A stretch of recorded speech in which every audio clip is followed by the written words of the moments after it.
Welcome back to the deep dive.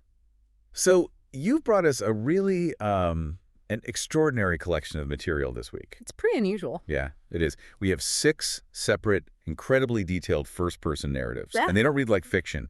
They feel more like raw panic dispatches from the edge. They're a fascinating archive. And look, our mission here is pretty clear. We're not here to try and authenticate the creatures or the events. No, not at all. We're not validating them. Exactly. We're here to conduct sort of an architectural deep dive into the terror itself. We're looking for the invisible blueprints. Blueprints. Yeah, the shared rules, the recurring environmental triggers, the psychological pressure points. Yeah. All the surprising details that seem to link these otherwise separate tales of survival. And what jumps out almost immediately is that core mechanism, the point of entry.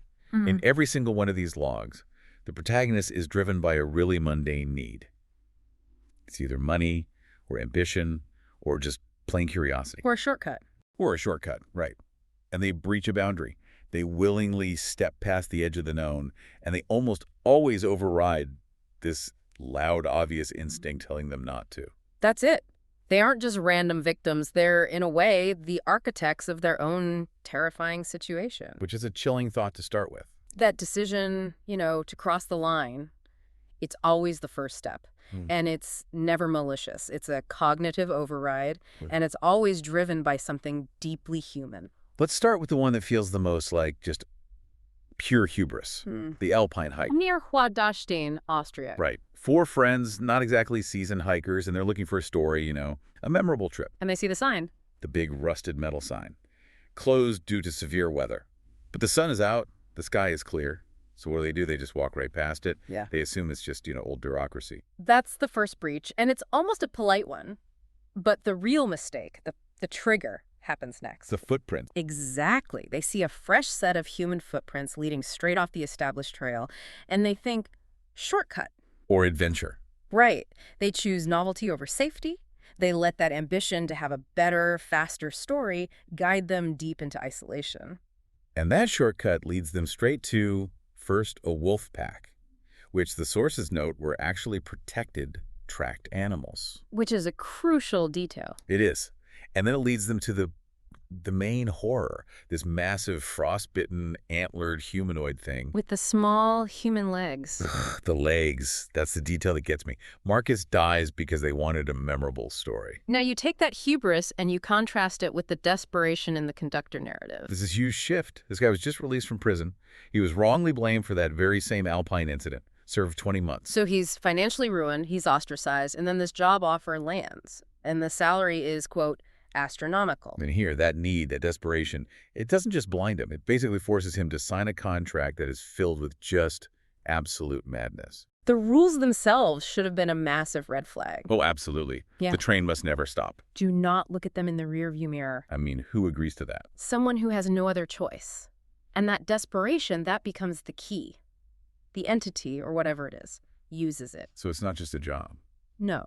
It's a trap baited with money. And we see the consequence of the breach immediately. He hears a knocking sound from a car that's supposed to be empty. Curiosity gets the better of him. Or maybe just the need to prove the rule is absurd. Could be. He opens the door. And what happens? The train instantly stops. Grinds to a halt. And the figures from the tracks, the ones described as just loose, billowing clothing, aboard. The second he breaks protocol, the horror gets on the train. So it's a direct cause and effect. The breach invites the threat. Whether it's the lure of a good story or the lure of survival, the mechanism is the same. The entities seem to rely on us overriding our own good sense. The warnings are there, they're loud and clear, but the motivation to ignore them is just powerfully human. And once that breach happens, the entire dynamic shifts. It's no longer about your choices out in the world. It's about enduring an internal reality governed by these incredibly specific, bizarre rules. The architecture of dread, you called it. Exactly. Because they aren't just containing the entities, they're designed to systematically break the protagonist's will, their perception. It's like a ritualization of helplessness. Let's stick with the conductor. Okay. He's now managing this paranormal cargo. Yeah. And he has a new rule.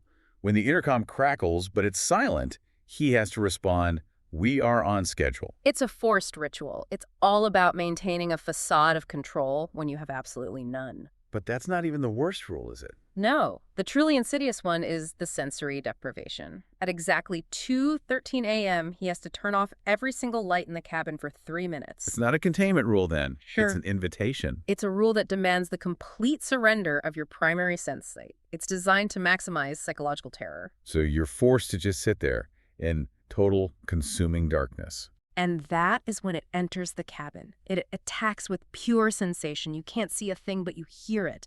This heavy, ragged, wheezing breath right next to your ear. Oh, that's awful. Then the feeling, a thick, humid heat that just clings to you. And then the smell. Burnt plastic and chemicals. Yes. An overload of terrifying non-visual information, and it all culminates in one single chilling sound. The scrape. A single clawed scrape against the console, proof that it's there, inches away, without ever letting you see it.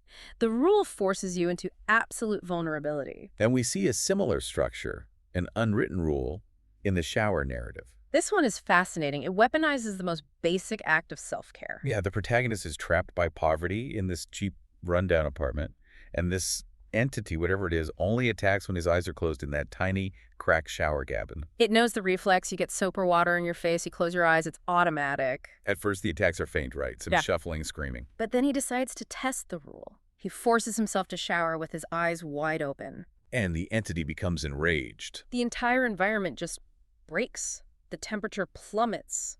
And the drain actively vomits. I can't get over the description.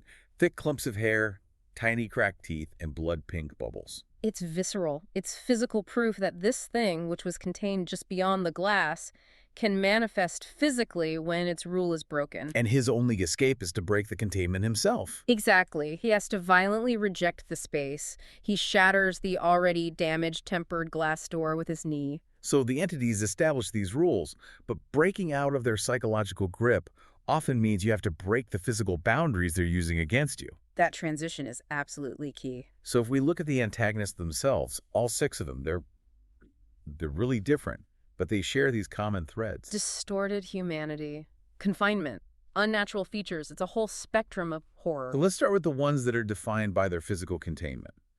The Florence Hill patient. A perfect example, encountered by the urban explorer. Its entire form is defined by its restraint. It's in a heavy, filthy straitjacket. But its body is just a catalog of decay and mutation. The bandaged, swollen head, the ruptured blood vessels, the jagged teeth. And that black rot around its mouth. But the truly chilling part is its mobility. When the explorer is trying to get away up a ladder, the creature doesn't use its arms. It can't. It climbs with its mouth. It climbs a ladder by its mouth. It has developed this horrifying, unnatural agility that completely bypasses the human-made restraints. It's using its own decay as a tool. Now let's pivot from that physical struggle to the ritual empty. Okay, this one is completely different. It also requires containment, the glowing chalk pentagram. But this thing is an entity of pure, swift consequence. It doesn't crawl or wheeze or climb, it just rises. A smoky black shape, and it instantly decapitates Cody. There's no struggle, it's just done. The contract is huge. The patient is desperate and physical. The ritual entity is effortless. It seems to just move from one plane to another. And the terror doesn't stop in the basement. It follows the narrator home. And kills his parents while they're having an argument. It connects this abstract occult violence to the most mundane domestic setting. It's brutal. Then you have Uncle Warren's mole people. What's so great about this one is that we get the research first. We see Warren's diagrams. Meticulous stuff. Spine evolution for lateral motion, claw curvature, their reliance on coded vibrations. And their absolute intolerance for light. And when the nephew finds them, the creatures perfectly match the theory. Pale, sightless humanoids. They have these large, wide jaws and incredibly sensitive eyes. They are a fully realized, contained ecosystem of horror. And this leads to the ultimate ironic twist. The escape weapon. Warren distrusted all modern technology. He was a complete Luddite. And yet, his nephew escapes because his ancient Motorola flip phone, of all things, suddenly catches a signal deep underground. And the awful looping MIDI ringtone and all the backed-up text alerts just blast out. Light and sound. The 2 things they can't handle. The jarring technological noise of the modern world, the very thing Warren scorned, is what saves his nephew's life. Their greatest vulnerability wasn't some ancient magic. It was a crappy ringtone. Survival in these stories, though, Yeah. it feels temporary. It just seems to lead to a life of forced silence. The psychological cost is astronomical. It is, because in almost every case, the systems we rely on for help, for validation, they fail. Completely. Look at the conductor. His escape was immediate self-exile. The train survives somehow, and he just has this moment of clarity. He realizes he was transporting the dead. And he walks away. He leaves the astronomical paycheck on the table without a second thought. The price of his escape was his financial future, but he understood some boundaries can't be crossed for any price. Then you have the alpine survivor. He tells the truth about what happened, about the antlered creature and what happens. He's framed as a poacher and locked up for 20 months. Because the wolves they ran into had tracking implants.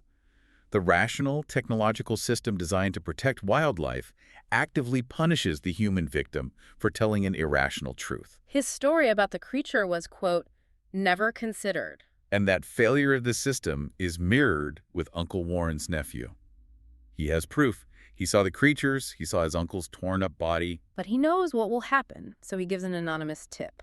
He lets the official story become a convenient lie. A lonely hermit losing his life in a cave. They can't tell the truth because they know the world will always prefer a rational lie over an impossible truth. And for Grayson Vance, the urban explorer, his channel just stops. He goes dark permanently. He knows if he goes to the police, they're not going to care about a creature climbing with its mouth. They're going to care about his illegal entry. So his life's passion is just gone, sacrificed in an instant to avoid the system. But the most heartbreaking aftermath, I think, is the shower narrator.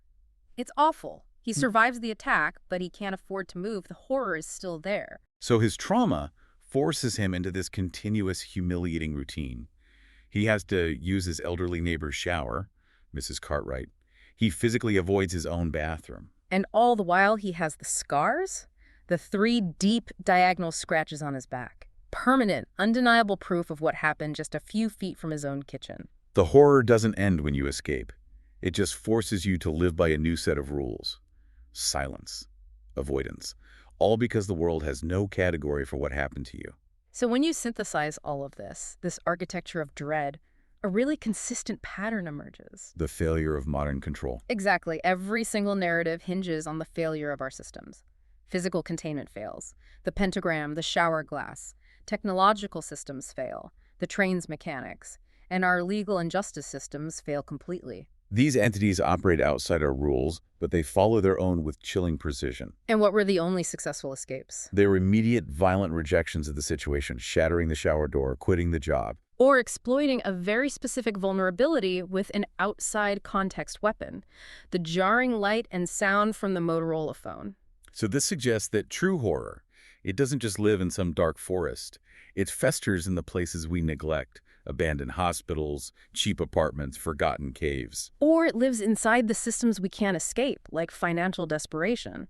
The terror emerges when our rational defenses crumble against a threat that is irrational but highly, highly patterned. Which leaves us with a final thought for you, the listener. Uncle Warren noted that the patterns he found were too consistent to be weather. When you're confronted with information like that, with a horror that follows its own clear logic, what's the real danger? Is it denying the pattern, trying to rationalize it away? Or is the greater danger in trusting that simple, everyday fail-safe you rely on, the strength of the glass, the promise of the justice system, your neighbor's kindness, that might just vanish the very second you need it most?